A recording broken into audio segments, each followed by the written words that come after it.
Joining me now to review the Sunday front pages is Deputy Political Editor of The Spectator, James Heale. Morning, James. Morning, Camilla. Let's get stuck into migrant hotels. Got two different tales being told. First of all, by the Mail on Sunday about a crime explosion in migrant hotels. Tell me more. Yeah, so there's about 32,000 people living in these migrant hotels. And what the paper's done really is go through lots of different court records and revealed that at least 312 asylum seekers have been charged with 708 crimes over the past 3-4 years. 312 have been charged with over 700, so two crimes each. Yeah, absolutely. So this is about exposing what these people are doing here, actually going to be putting a lot of pressure on social services. And I think it comes after a while where we've had sort of 5 years of asylum hotels, really, since the sort of boat crisis began, and actually not much reporting on what these people have been doing here. And of course, understandably, given that most of them are men, most of them are unable to work, they are basically quite bored. And unfortunately, a significant number, it seems, appear to be committing crimes here. Obviously, alleged. We'll wait and see the outcome of some of these cases. Just that headline's just caught my attention. 41 migrants from just one hotel charged with a litany of crimes. Absolutely. That's just from one hotel. Yep, so this is the Thistle City Barbican in central London. And I think it's quite striking in recent weeks. We've seen politicians going to some of these migrant hotels and seeing, for instance, the bikes that are there, alleged sort of fast food companies being involved with them. And this has been looking at actually tracing all the crime records back to different places and where they're staying. So I think this is one of the big criticisms of the current setup, which is that hotels are supposed to be sort of places for economic growth in different areas, supposed to have places where people can go there and stimulate the local economy. Actually, what now seems to be happening is that they're hubs in which crime is being committed and becoming bits of hotspots, unfortunately. They must just be laughing at the Home Office. I mean, just being let in, being given room and board. In some cases, I think Shadow Home Secretary Chris Philp did the video about the Deliveroo trucks and things outside, and then just committing crime against UK and other citizens and getting away with it, seemingly. It's just unbelievable, really. Yeah, and unable to deport them as well, because we've had a drop in foreign national deportation orders as well. Well, on that theme, it's quite a good headline here in The Sun on Sunday. Taken for a ride. Ex-Serco boss lifts lid on migrant hotel scams. And one of them is two caught making OnlyFans sex film. Well, I think at least this is a sort of story about consent. And, I mean, talk about integration in the UK. It's a very modern British story, isn't it? Yes, we're asking people to assimilate. Yeah. And what better way of demonstrating integration than starring on OnlyFans? Absolutely. One of the few sort of British companies that is really thriving currently is OnlyFans. Let's get into the detail of this. Two asylum seekers were caught making an OnlyFans adult website sex film in their taxpayer-funded hotel. The Syrian man was found romping with a woman migrant on camera during a room inspection by astonished staff.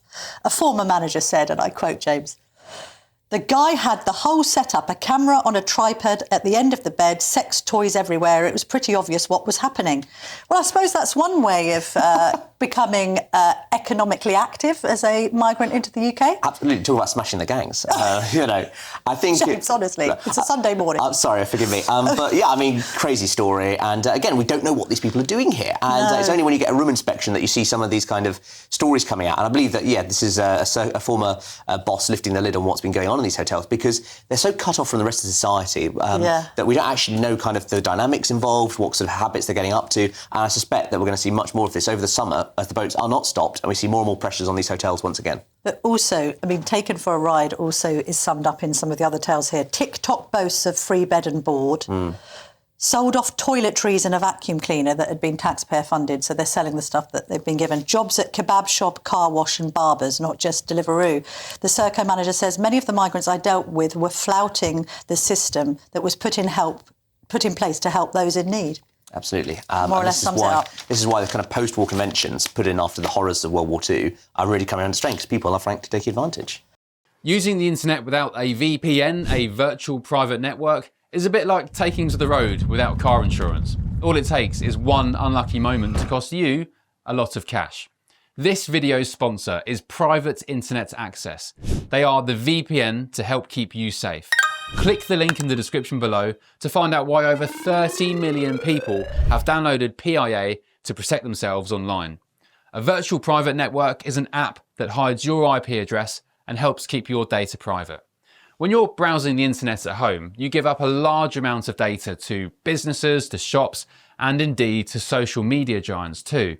Hackers have the ability to steal your personal data with ease, including sensitive information such as passwords, keystrokes, and even your personal photos. Private internet access helps protect your personal data by encrypting your internet connection to keep your data out of the hands of cyber criminals. And it's not just hackers either to be concerned about. Information can be censored too. When Canada passed their C18 bill, social media giants decided to ban news content on their platforms. But PIA can protect your ability to consume the news and content you love. Private internet access is available for Windows users, Mac OS, Android, Linux, iOS, and you can use one PIA subscription to protect an unlimited amount of devices. And we've got a huge GB News discount for you too. Click the link in this video's description and you'll get a massive 83% off PIA. That's under £2 a month, the price of a coffee, and you'll get an extra 4 months completely free on top. Also, there's a 30-day money-back guarantee too. Visit piavpn.com/GB News to start protecting yourself digitally today. Right, let's have a look at the front of the Sunday Telegraph. I found this really interesting, not just as a journalist, but also a mother of 3, James. Pupils to be taught that feeling down is not a mental health issue. And this is coming from Bridget Phillips, the Education Secretary herself. What she said to the Telegraph? She's saying that actually there's far too many pupils who think that just being down, simply feeling under the weather, etc., means that you've got some sort of serious mental health issue. And she, I think, is quite rightly pointing out that we have an unsustainable sickness benefits bill set to hit 100 billion by 2030, and is trying to encourage that there's sort of lessons in class that we only have for things like sexual health, etc., actually be updated to take account of mental health.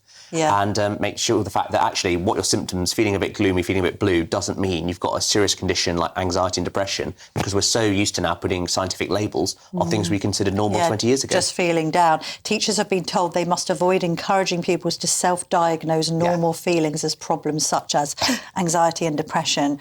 I mean, it's quite interesting that Phillipson is going in this direction. She's quite an intriguing figure, really, Phillipson, because on one hand you would regard her and the whole slapping VAT on private school bills as being a pretty left-wing socialist premise. And then on the other, I noticed she's slightly breaking away from the pack in being quite strident in her views about welfare, in her views about parental self-reliance. I think she's a better operator than some of her critics give her credit for. She certainly has high aspirations for her own future, I understand. So I think that this kind of story in the Sunday Telegraph is exactly the kind of thing she needs when she's trying to convince people that after a difficult first year in office, she's actually got what it takes to be a really good, skilled operator who's able to get across different bits of the brief. And it's something that the government should be emphasising more, which is, hang on a sec, we need to get this mental health crisis under control.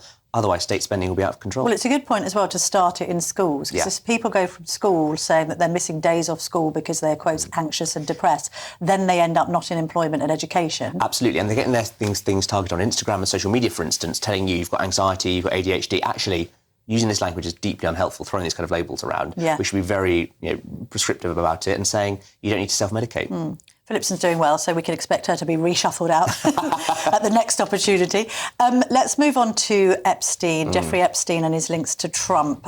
Janet Daly's writing in the Sunday Telegraph that she thinks this poses a real risk to the presidency. What do you think? Well, I think it is shown by the fact of how desperate the Trump operation is. I mean, there was an extraordinary press conference last week where the spokesman stood up and said the American people aren't interested in this story. And, of course, it's really not on the White House to decide what the American people are interested in. You think about, as Janet points out in her column, the fact that, it was the story about Monica Lewinsky that dominated the final years of the Clinton White House. People love a sex story. Absolutely. People love a conspiracy. Yes. And unfortunately, the Trump White House has really sort of ridden some of these tigers. They've said, Pam Bondi, the Attorney General, said that the Epstein client list was on my desk. What she actually now says was the issue was on her desk rather than the specific client list. But they've basically opened up Pandora's box here. I mean, everyone, by the way, has got access to this Rolodex. I saw Epstein's Rolodex, God years ago. How long ago? I mean, we've been writing about this for 2 decades. Absolutely. And we always think you can sort of re-release the old stuff because people are so hungry for it now. I know. People forget that we did write all this. There's also conspiracy theories online like, well, you knew about this. We were reporting it at the time. We just didn't have social media. Like, you only know about this because we reported on it. But anyway. They're talking about the new media. It's really interesting to see the podcasters turn on him. So podcasters were a huge part of Trump's election strategy last year, going on them. And now you see them actually breaking with him, saying, I'm not sure Trump's just like the others, etc. Yeah. And I think the fact that he's being so dunked on Truth Social, his chosen platform of choice, thousands of negative comments on there, suggests he might have lost his base on this one. But it's a massively risky strategy to literally say nothing to see here when people have kept the receipts. Precisely. The monarchy poll in The Sun is interesting because we've just had, votes for 16 and 17-year-olds announced. And then basically, oh no, I've got the wrong paper. I'm looking at the Sun. It's in the Express. Go on. So basically, what are young people saying? Some of them want an absolute monarchy. Yes, so they want to use their votes at 16 to return to an absolute monarchy. So, of pre-1649 restoration, it seems. Oh my goodness me! What percentage think that it's great to have the king with no government? 37% of people aged 18 to 24 would support rule by a king with no government. Oh my goodness, we're giving these people the vote. Absolutely. Didn't they once argue, I think quite recently, that they quite liked martial law? Yes. Well, there's also sort of 25% of those aged 18 to 24 had a very positive or quite positive view of fascism. Wow, OK. Well, I suppose it means you can devolve any responsibility, have command and control, just have people tell you what to do. Autarky, yeah. Yeah, great. Helps with the mental health issues sometimes, you know. I think we need to be careful what we wish for here. I know, absolutely. I will be asking Steve Reid, the Environment Secretary, about votes for 16-year-olds because the Deputy Prime Minister, Angela Rayner, got her knickers in a twist over it and seemed to not know how old you have to be to legally marry and all the rest of it. Let's just move on that subject, love and marriage. Just a final word on the kiss cam at Coldplay. What's the latest on it? I mean, you cannot make this stuff up.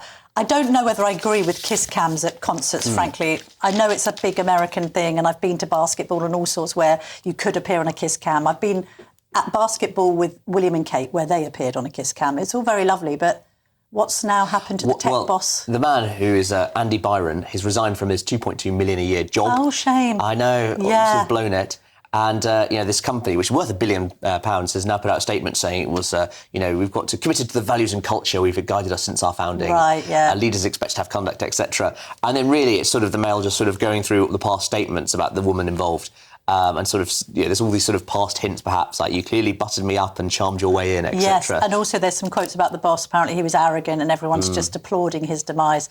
I kind of do feel sorry for the wives and husbands involved in all this, although I would imagine that the wife of the tech boss is consulting lawyers right now. Yes. And hopefully planning a trip to the Maldives. Well, he's worth 60 million. Yes. So it'll be a very nice trip to the Maldives, I'll say.